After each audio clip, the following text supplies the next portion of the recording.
Hello, Louisiana Beer Review Special Edition. This is Voodoo Ranger Imperial IPA Revisited. Although I don't think we've ever done a dual review of it. The Voodoo Ranger series has been on the market for a while. You know, I don't think we've ever done a duo review on this. I think both of us had it separately, and we both agreed on it. And at the time when we were trying it, I kind of liked it, but you kind of stayed away from it because of the hops that were being used. Oh, that was the original, Ranger, yeah. Yeah. When they started the Voodoo series, they improved and got rid of those, what I call fleshy hops. And I didn't even really pay attention to changing the label or the name or anything. I just noticed that one day it's like, oh, look, the guy's got a hat on. Yeah, because Ranger was like, he was wearing like a Eagle Scout uniform. And then when they went to Voodoo Ranger, they started wearing like these flight, Army Air Corps flight things. And then he's got a patch that says Niner. Niner. All right. So I bought this at Walmart. They had the talls for $2.50 each. It's not bad these days. Nah, these days everything's going up. Yeah. Including people's opinions and tempers. With this JB inflation. All right, and yeah, the temperature outside is going up too. Well, it dropped. Actually, last week was worse. Okay. Last 2 weeks we had 100 plus every day. Ooh, can't wait to get that bill.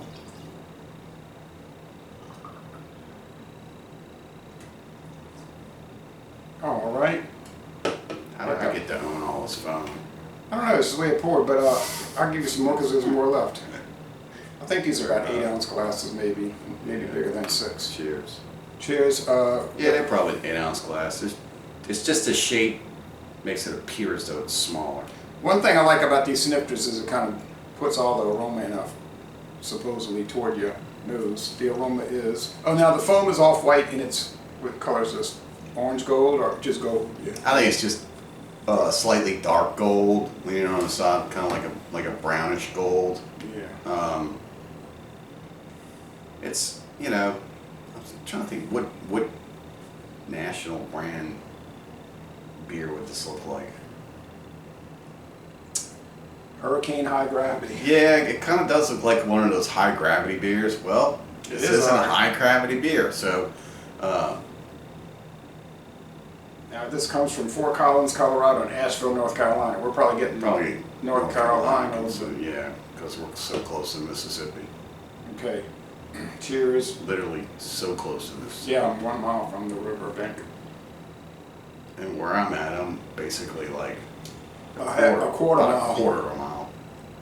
Yeah, right. You can see the levee from your house. All right. Well, what's cool about the levee is that there's a track on it. A lot of people use it for exercise. So it's safe. You don't have to worry about some car coming off. Well, some people staring at a cell phone, going all over the place. Running people over, or running in the back of garbage trucks and knocking people's loot. You can taste that this is strong. Yeah, it's a full flavor. The alcohol, you can taste the alcohol. It's definitely there, so not too many of these. The aroma, though, is slightly smoky or something in the aroma. I don't know. It's not real hop resin oily. Piney. No, it's definitely an IPA. You're getting the bitterness. I don't know what the IBUs are, but they're not 90 and they're not 80. No, they're not high, but it does have a bitterness with a little sweet that kind of covers it up. Yeah. So sweetness scale, you're probably getting 3 out of 5 sugar cubes. Bitterness, probably 4 out of 5 hop cones. The body's really remarkably light. It's medium body. It's not heavy body. Finish is kind of dry. Yeah. It's dry, but it's still kind of bitey a little bit when it goes down, which is kind of unusual that you're getting bitter way back on your palate. No haze here. No, it's definitely clear. It's West Coast style, as they would call it. It's not juicy. No. Well, there's a little juice taste to it, and I guess that's coming from the candy as well. It's an unusual IPA to be. particularly in this style, because I would expect to get more of a pininess. This is slightly mango, slightly pineapple. A lot of people were raving over Yes. the Juice Force, which is Pith. over 9. Yeah, it's kind of a little pith going on with it, but I'm not really getting like a whole lot of citrus, which I expected. No. Like I'm not getting, you know. So, what kind of hops do they use with this? You know, I'd have to look it up. I didn't research. I should have brought some notes. Shame on us. I can go find, It's still a good I beer. can go find out. No, don't stop the video. We're good. One good thing about their website, which I always post links if they're available, is on my videos, is that it'll describe the hops, the malts, but they're not using anything too bitter, too loud. The beer itself is pretty mellow. So don't they run this Voodoo series throughout the year? Don't they make like winter beers and fall Well, they make beers? specialties, like they made the 1985, they made the Juice Force, which I wasn't too thrilled with, adding fruit juice to IPA. That didn't seem to be too great to me. They did they got the Voodoo Ranger Hazy one, which really isn't that hazy. Then they have the regular Voodoo Ranger, the original, which is 7%. Which different in this style, I prefer a lower alcohol. The higher alcohols, to me, this has got just a little too much alcohol in it. Like it's like alcohol forward, right, and rather than balance. The taste is there; it's really good, but the alcohol lingers around on your palate. It's like Yeah, I think I did prefer the 7%. it's just not cleaning per se, you know.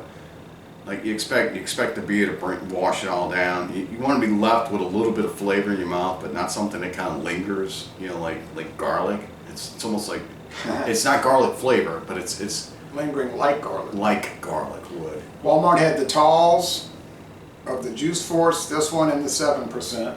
Then they had the 6-pack of the Juice Force in the 1985, and then they had the variety pack, the Voodoo Ranger variety, which had all the different varieties in that pack. Okay, Yeah, we were half and half on those. Like 2 were good and 2 weren't. yeah. The experimental ones that they've been making are so-so. The thing about the Voodoo line, I find, Voodoo Ranger line, excuse me, they kind of are pretty much all the same. You know what I mean? The differences are so minimal. It's like, oh, it's a little different. I agree. It is a little different. But yeah. And then some of So the pretty much they're using the same base beer, they're just like pumping up with this flavor, or taking that base and creating it different to this one, and moving back and forth. I mean, it's fine. I would recommend all the Voodoo Ranger line just to try them out, but And they're always at an affordable coin. You know, I mean, for these styles where you get into the what I call the macro crafts, which is maybe your medium-sized independents or starts. Most of them are usually pretty good. Ones here in Louisiana are pretty good, especially in the New Orleans area. Beat good. Beat funny. They're like 30 miles north of the city, which you have to take a bridge across a lake to get to it. But every time you go to a restaurant, they classify it as an import. yeah, import from another parish. All right, not a county, we're not counties. Which, yeah, if y'all listening from areas that don't have parishes, they're counties.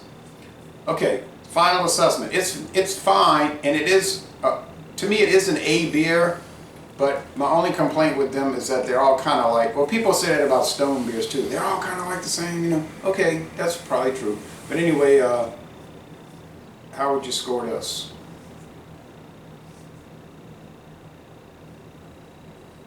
I'm on the fence.